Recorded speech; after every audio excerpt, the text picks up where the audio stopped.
নমস্কার বন্ধুরা, আমি মিঠু। আজকে আরেকটা খুব সুন্দর রান্নার রেসিপি নিয়ে চলে এসেছি। চলুন দেখে নিই আমি কি রান্নার রেসিপি নিয়ে চলে এসেছি। এটাকে বলে ভুনা বা বাটা। কিছুটা পেঁয়াজকলি নিয়ে ভালো করে ধুয়ে ছোট ছোট টুকরো করে কেটে নিয়েছি। প্রথমে এই টুকরো করে কেটে নিয়ে একটা মিক্সির পট নিয়ে এর মধ্যে প্রথমে দুটো লঙ্কা, কাঁচা লঙ্কা দিয়ে দিলাম। দিয়ে অল্প অল্প করে, একসঙ্গে অনেকটা দিলে ঢাকনাটা খুলেও যেতে পারে, এই জন্য অল্প অল্প করে দিয়ে বেটে নেব। এর মধ্যে কয়েক কোয়া রসুন আর হাফ চামচ মতন লবণ দিয়ে বেটে নিলাম। নিয়ে বারবার করে আর ওই পেঁয়াজকুলিগুলো অনেকবার করে নিয়ে একসাথে বেটে রেখে দিয়েছি। এবার কড়াইতে তেল গরম করতে, সর্ষের তেল গরম করলাম 1 চামচ মতন।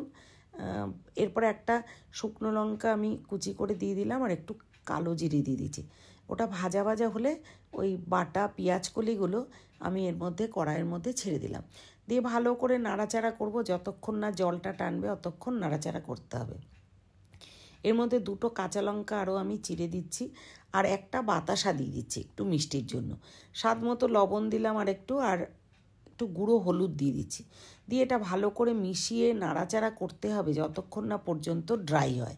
এরপরে দিয়ে দেবো 1 মুঠো ধনেপাতা, ভালো করে ধুয়ে জল ঝরিয়ে রেখেছিলাম, তারপরে কুচি করে দিয়ে দিলাম। একসাথে নাড়াচাড়া করব যাতে পেঁয়াজের গন্ধটা একটু কম হয়, ধনেপাতার গন্ধটা বের হয়, খুব ভালো লাগবে খেতে। এরপরে আমি একটু ওপর থেকে গোলমরিচের গুঁড়ো দিয়ে দিলাম, ব্যাস নাড়াচাড়া করে নামিয়ে নিয়েছি। ওপর থেকে সর্ষের তেল ছড়িয়ে দিলাম। দারুণ লেগেছিল খেতে, আপনারাও করে দেখবেন। Thanks for watching.